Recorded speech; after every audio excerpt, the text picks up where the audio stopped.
বাংলাদেশের জামায়াত ইসলামের general secretary গোলাম পরোয়ার তিনি এই এনসিপি কে নিয়ে একটি মন্তব্য করেছেন যে বাপের সাথে পাল্লা দিতে এসো না, বা বাপ ছেলের একটা সম্পর্কে বুঝিয়ে তিনি এই ধরনের একটা মন্তব্য করেছেন। এখন এই মন্তব্যটা আমার কাছে ঠিক এরকমই মনে হয়েছে যে আমরা গ্রাম লেভেলে অর্থাৎ ইউনিয়ন পর্যায়ে বাজারের মধ্যে ছোট ছোট মুড়ির টিনের মতো কিছু চায়ের দোকান কিন্তু আমরা দেখতে পাই। সেখানে একটা টিভিও রাখা হয় এবং গ্রামের বিভিন্ন পর্যায়ের মানুষজন সেখানে গিয়ে বিভিন্ন গল্প গুজব করে এবং চা খান, সময় কাটান। তো তাদের যে গল্পের যে শব্দ প্রয়োগ থাকে, ভাষা থাকে, ঠিক তেমনটি আমার কাছে মনে হয়েছে এই গোলাম পরোয়ারের এই ভাষাটা। তো যাই হোক, বাংলাদেশে এনসিপির এই নাহিদ, এই সার্জিস, এই হাসনাতরা এই 24-এর গণঅভ্যুত্থান করার ক্ষেত্রে তারা একটা স্টিয়ারিং এর ভূমিকায় ছিল, সেটি আমরা সবাই দেখেছি।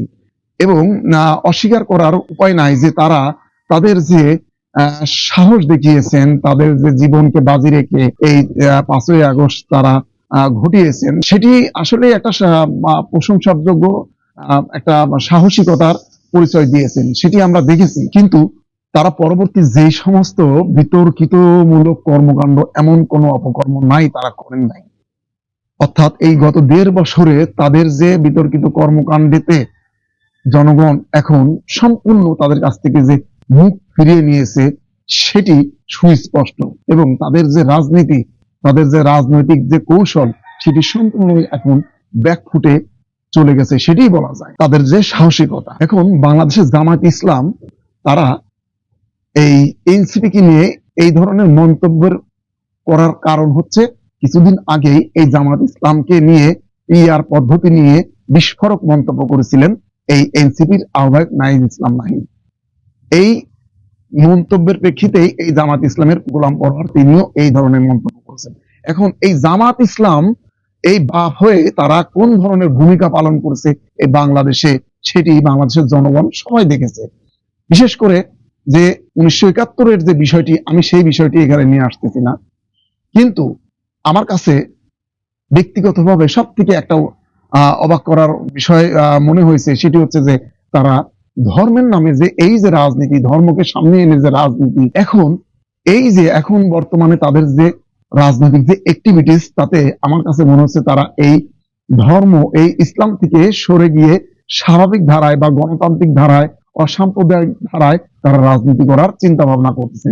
সেটি আমার কাছে সুস্পষ্ট মনে হয়েছে। কারণ তারা বিগত কয়েক মাসে তারা বেশ কিছু কর্মকাণ্ড বা অ্যাক্টিভিটিসে সেটি কিন্তু প্রকাশ হয়েছে। বিশেষ করে এই যে গত দুর্গা পূজার মধ্যে তারা প্রত্যেকটা পূজা মণ্ডপে গিয়ে হিন্দু ধর্মাবলম্বীদের সঙ্গে তারা বিভিন্ন বক্তব্য দিয়েছেন।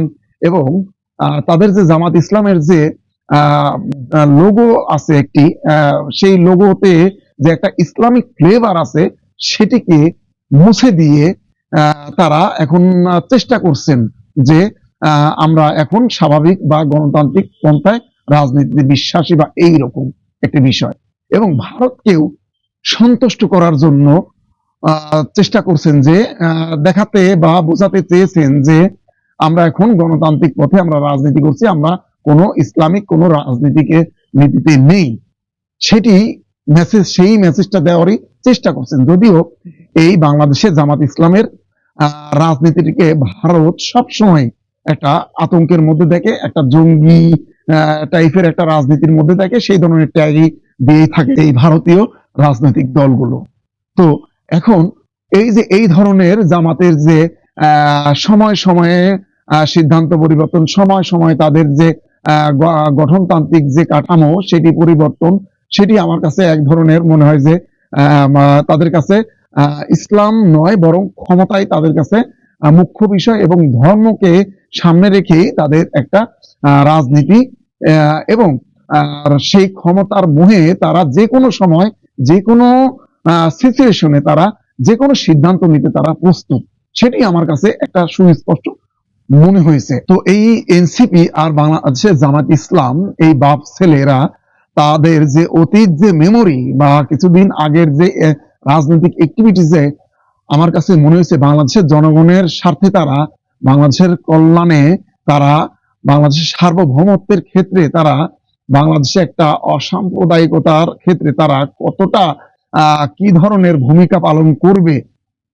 সেটি তাদের কর্মকাণ্ডেই বোঝা যায়, সেটি আমি নাই বললাম। তবে আমার কাছে ব্যক্তিগতভাবে মনে হচ্ছে যে এই বাংলাদেশের জামাত ইসলাম এনসিপি তারা তাদের যে বিভিন্ন কর্মকাণ্ড অ্যাক্টিভিটিজের তাতে মনে হয়েছে যে তারা এই ক্ষমতার মোহে তাদের যে ক্ষমতা লিচ্ছুর যে একটা উচ্চমান লেভেল, সেটি সত্যি মানে অবাক করার মতো। তারা যে কোনো কিছু, যে কোনো পরিস্থিতিতে সিদ্ধান্ত নিতেও প্রস্তুত থাকবে, সেটি বাংলাদেশের জনগণের স্বার্থে হোক আর বাংলাদেশের জনগণের স্বার্থের বিরুদ্ধে হোক।